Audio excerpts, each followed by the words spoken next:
ফেসবুকে আপনি duet video করেও কন্ট্রিবিউশন পাবেন। ডুয়েট ভিডিও করার ক্ষেত্রে আপনাকে একটা বিষয় লক্ষ্য রাখতে হবে, আমি কোন প্ল্যাটফর্ম থেকে ভিডিও নিচ্ছি এবং ভিডিও কি সরাসরি আপলোড করছি?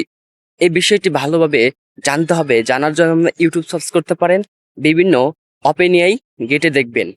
দেখার পরে কিভাবে ডুয়েট ভিডিও করে সে সম্পর্কে ভালোভাবে জানবেন, বুঝবেন।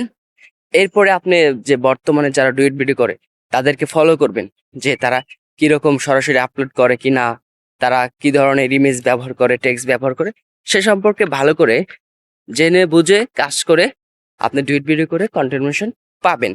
এবং আমি বলি যে সরাসরি আপলোড করবেন না। আপলোড করলে বিভিন্ন ধরনের কপিরাইট স্ট্রাইক, তারপরে যার যে ভিডিও সে যদি রিপোর্ট দেয় তাহলে আপনার পেজ বা আইডি নষ্ট হতে পারে, বিভিন্ন ইস্যু আসতে পারে।